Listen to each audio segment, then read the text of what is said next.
All right, welcome back. You're watching Trade of the Week. Today we bring you a technical analysis on Pepkor, DRDGold and Northam Platinum. Petri Redelinghuys, founder of Herenya Capital, joins us with that analysis. Thank you so much for your time, Petri. Let's actually start off with the retail sector. And there's actually been quite a keen interest on Pepkor lately from a number of people that I have spoken to. Yeah, what's the deal? Well, I think we've spoken about this a few times. Essentially, our thematic view hasn't really changed. I think South Africa is undervalued, and there's a lot of value stocks in our market. I think, retail is probably one of the bigger industries here, and we know that, essentially, as economic conditions and sentiment and all that kind of improves. Well, first sentiment improves, then economic conditions follow. And then, the market picks up and the economy improves. Yeah. So I think that we're in a position that's we're well placed, essentially. Yes. To try and take advantage of some relatively low prices. A lot of shares have come down and have been trending downwards for a long time. And that seems as though some of those trends are starting to change. And Pepkor, we think, is offering us an interesting sort of higher probability trade setup. What are you seeing there from a technical analysis? All right, so I'll remove the bottom two indicators for now, and we focus basically just on price, right? So the first thing we have here is that 200-day moving average, which is our thicker blue line over here, which we can see for the first time in quite some time. This is going all the way back to 2021, 2022.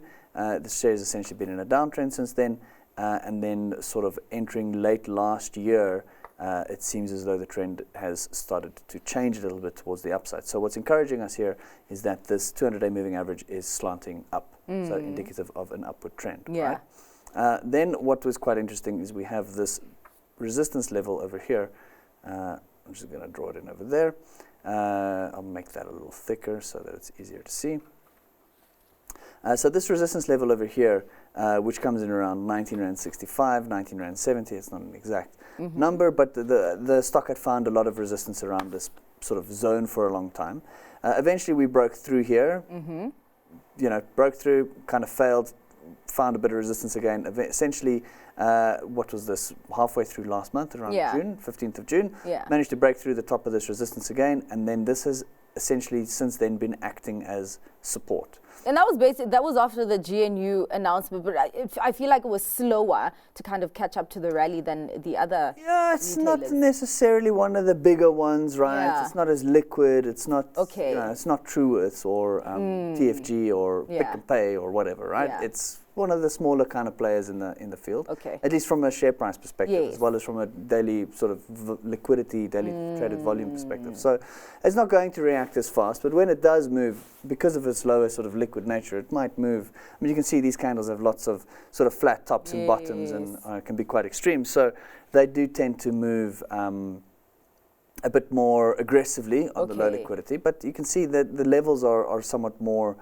easily spotted, and you can see actually how significant that level is. It goes all the way back.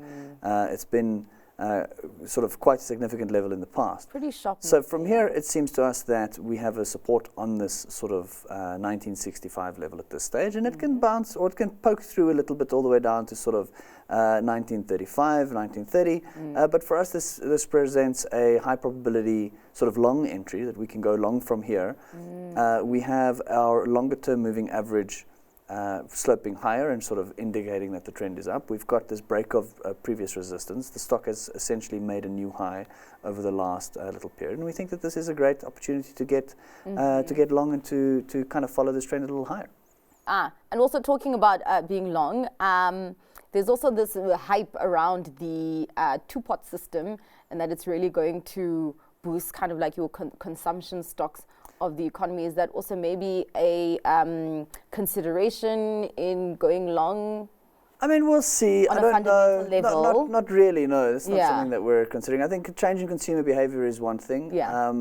I think giving people access to their savings is not necessarily always the best idea, right? Yeah. But it's interesting Sort of Somebody said it's going to be giving us a sugar high. Yeah, that's actually a very good way of explaining it. It's like, oh, here's some money, go and waste it on stuff. Like, it's not wise to do that, right? Don't do that if you're listening. I think what's interesting is to see sort of the consumer behavior change is more around like I suppose we are just human, right? Something that was interesting that happened was that when load shedding, it's been, you know, touch wood. There's no wood in here. Yes. But we've had stable electricity for some time. But what we've seen is people actually sort of withdrawing from savings, long-term savings, and putting that money into solar panels and batteries and putting it on the roof. And that was a big drive, I think. And what was interesting is you saw markets weren't performing too badly, but the big asset managers were losing AUM because their money is, and people are just buying batteries like crazy and solar panels and stuff. So a lot of that starts to happen. I think maybe the two-pot system, it's more likely for people to go buy JoJo tanks and batteries and solar panels than what they are to go out and buy, you know, a fresh set of kicks or whatever.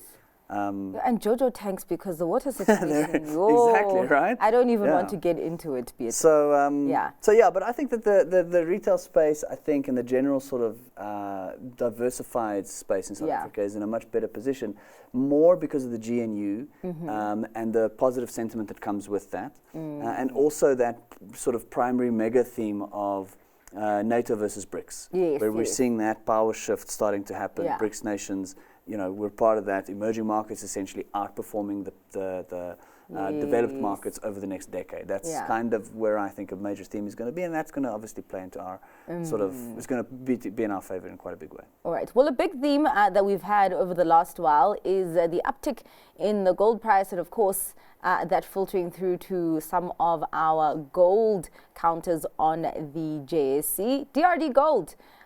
Today, that's what you're focusing on. Quite interesting, because today it's one of the biggest gainers on the JSE. How are you looking at that?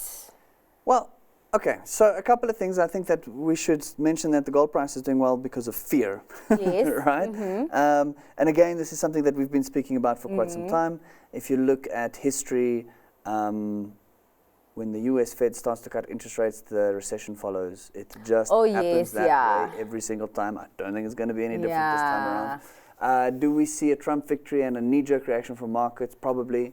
After that, I think the market will eventually begin to contract. I think people are positioning for that. We've had a rough couple of days or weeks in the US market. NASDAQ particularly down big. And that's pushing up the sort of risk hedge trade or the safe money or the gold price, right? Okay. Naturally, we are going to benefit from that because the gold miners, we know that they're very highly geared towards gold prices. Yes. So DRDGold is then one of those picks for us that I think is going to do relatively well. As we can see from this chart, it is no stranger to movement, right? I mean, this move from here, this is the 14th of June, sort of to the top of where are we? The 17th of July. In 1 month, it rallied 28.69%. Wow. So just round up and say 30% rally. Yeah. That's massive, right? So these are the types of moves that you can get from the stock. Again, it's not necessarily the most liquid of stocks out there, which is probably why it's, you know, so extreme, but also it is quite highly geared to the gold price. So with precious metals catching a bit of a bid, essentially, there'll be a bit of a tailwind. But primarily, again, we're looking at a sort of a longer term trend situation here. We've had quite a strong, I mean, this is one of the junior miners, if you will, right? So the share price movements are maybe a bit exaggerated, but we've had this proper little uptrend, a bit of a correction essentially from May 2023 to March 2024. So we've had about a year of downward trend, and that trend we think has now essentially changed. We're starting to see this 200-day moving average slope slightly higher. We've made new highs, we've made new lows. To us, this thing sort of looks ready to, it'll be a bumpy ride. It's not going to be necessarily 100% smooth, but we're probably going to go back and test these highs again around 25, which is a brave call. And I disclaim it might take a year. But that is essentially what our expectation is over the next 12 And you're just going to ride out the volatility. Well, you've got two different options, right? You can ride out the volatility. You can take a smaller position, take it in cash equity, and just sit with it and ride out the volatility. Probably going to do relatively well over the next, 1 to 2 years. Or you can try to use a derivative, like a CFD position, for example. You can put a much tighter stop loss on that. So you want to stop at, say, 16.20, and try to trade it to all the way to 19. That would be a good trade. Get out, see if there's another opportunity. And my preferred way to play this would probably be to buy some stock here, put a stop loss sort of below 15 Rand 50, and see if I can ride it all the way to 23 or 24 Rand a share. So just to visualize that, you would probably do something like that. Oh. So really right now is not the time to run away from gold? I don't think so, no. I think that gold has obviously the opportunity or the possibility, and I think maybe it's a good idea to look at the gold price in itself as well. So that would essentially be the trade that I would envision. That's quite a meaty risk reward 1 to 6, right? So be patient with it, give it some time. It might slip a little lower, and you might have to go and test these lows over here. But even if that is the case, you still have a 1 to 3 risk reward. So I think this is a fairly good trade. If we want to quickly look at gold, let me just get that. Yeah, gold has been shining, hey? Yeah, gold's been doing relatively well, but we've got this situation happening here. We'll switch to a weekly chart. So we're kind of at the top of this range. So initially our call was that once we reach the top of this range, we'll probably move towards the lower end of this range. Yeah. But that depends a huge amount on CPI and PPI and those types of data points, because if the market catches a bit of a speed wobble, we might break through the top of this channel and run for the hills or run for the heavens, right? We don't really know at this stage. The high probability outcome here is that we probably see a bit of resistance coming around $2,500. And that may put a bit of resistance up for something like DRD, which in that situation you would then want to have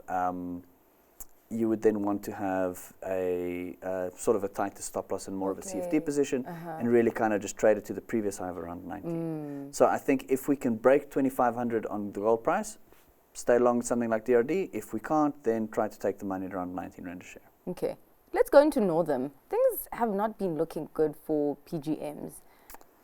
Yeah, so it's been an interesting on Northam particularly. It's been an interesting situation. I'll just take off a previous trade. Again, we're in a situation where the trend has been down for a very, very long time. I'm just going to let some more data load here. So only new listing relatively. So our moving average essentially here we can only start from around June 2022. And we can see that it's been mostly in a downtrend since then. What we think has been happening here is, again, we see a flattening of this longer-term moving average. We see a slightly sloping higher. So we think that this is, again, a slightly higher risk trade. So you might want to put a much tighter stop loss on this. So maybe stop loss at 120 Rand, for example, which is sort of just below. I'll zoom in a bit more. Just below this candle's low. And then you could essentially try and sort of catch an entry point here to maybe 147, 150 if you're very lucky. Even 140 Rand a share wouldn't be too bad. So this is a slightly higher risk trade, if you will, but again, potentially a trend change situation. And if we are in a space where precious metals, come back to shine, this is going to do relatively well. And also, just a sort of slightly bigger macro theme that we're seeing happening. Electronic vehicles are kind of phasing out. People are going, well, they're great. Yeah. But I like to be able to drive further than 300 kilometers. I like that it takes only 5 minutes to fill my fuel tank. Yeah. So I prefer a petrol car, thank you. Yeah. And for that, catalytic converters is necessary to control the emissions in the exhaust pipes. And for that, you need platinum. And I think that it's going to essentially, we're going to see ICE cars, internal combustion engine cars, essentially production numbers will begin to increase again. I don't think electronic vehicles are going anywhere. I just think at like 1% of all the vehicles on the road. Yeah. We've got to be realistic about our expectations here. Yeah. And I think that, the traditional petrol engine car and diesel engine car is going to be around. And for that, you're going to need platinum in those catalytic converters. So maybe the platinum price is down mostly on expected lower demand in future. But if this trend sort of swings back towards the traditional way of getting around, then I think that's going to be good for the platinum price. You talk about the fact that there's a possibility of a recession, particularly in the US, of course, that could have a domino effect. Is that not a consideration fundamentally at this point? I think, until the fat lady sings, we can't position ourselves as if she is, if that makes sense. Yeah. I do think it's a matter of inevitability that when the interest rates begin to come down, 3 to 6 months after that, it's going to be, oops, we're in a recession, right? How that's going to affect commodity prices and the rest of the sort of BRICS nations, I'm unsure, right? Because I think that we are seeing countries like the BRICS nations becoming somewhat more independent of the US and potentially, issuing into the realm of conspiracy here, but potentially a US recession is the push that we need to start trading oil in a different currency other than dollars. Okay. You know? All right. So we see, I think there's a bit of a reshaping of the global economic landscape that's taking place. And it takes a long time. But I don't think that we're in a bad position. I think that, you know, if the US survives and markets go up, positive sentiment, people will invest here. If the US gets under pressure and the economic power shifts east, hey, we're in a good position. We're going to benefit. I think we're in a very, very good spot to do well over the next couple of years, provided that we can keep a stable government. Okay, all right. Well, let's quickly get to the educational segment, the Dow Theory. Okay, so there's different ways of looking at the Dow Theory. I suppose we can use good old-fashioned, let's use DRD as an example. Yeah. Right? So for the sake of simplicity, I'm going to remove the moving averages, or just make them invisible, and I'm going to change the chart type to a line. All right. Ta-da. Cool. Okay. So what... The original Dow theory came around when Charles Dow was writing sort of newspaper articles, a column for, I think it was, the Financial Times or whatever it was called, in the New York Times, right? Yeah. So his theory was that if both the industrial average and the transportation average simultaneously make new lows, the trend has changed. And if they simultaneously make new highs, the trend is up. So up or down trend is determined by both the industrial and the transportation average, whether or not they are making new highs and new lows or not, right? So today that's changed a little bit because back then, you know, transportation was essentially trains and boats and, you know, river barges and that kind of stuff. Yeah. And today, a lot of the economy is online, digital, and tech and stuff. So it's maybe a little different. Yeah. But essentially, that's kind of been distilled into something saying like, look, if you have 2 consecutive higher highs or 2 consecutive lower highs, you have either an uptrend or a downtrend. Okay. So as a practical example, here we have... I'm just going to get a little freehand trend line. So there we have a high, right? Then the market makes a low over here. Oh, I'm going to have to keep drawing, keep clicking. And I'm going to take this magnet off because it'll drive me crazy. Then, so you've got a high price, market moves to low, then it makes a new high over here. Yes. Flip. And then it makes a new low over here. Okay. Right, you get the idea. Yeah. High, low, high, low, high, low. And as you can see, you're making lower highs and lower lows. So when you have 2 in a row, like this, 2 lower highs and 2 lower lows, you are now on a downtrend. Yes. And when that starts to change, so here, for example, you have a higher low. Yes. Yo, these people who came up with these terms. Right? Higher lows, higher highs, lower lows. Anyway, so you've got a series of higher lows taking place here, and a series of higher highs as well. Yes. Right? So there you've got a bunch of lows that are slightly higher from each other. This one here is potentially forming a new low that's now higher than the previous one. And the same with the highs. You've got a high over here, and you've got a high over here, and those are two consecutive higher highs. Yeah. So Dow theory would then state that this has now entered into a bull market. Oh, yes. Because you've got these 2 consecutive higher highs and 2 consecutive higher lows. And then in order to identify trend changes, you would wait for these lows to be broken and these and the highs then to sort of ratchet down as well. I hope that makes sense. Yes, thank you very much for that, Petri. Much, much appreciated. That was founder of Herenya Capital, Petri Redelinghuys.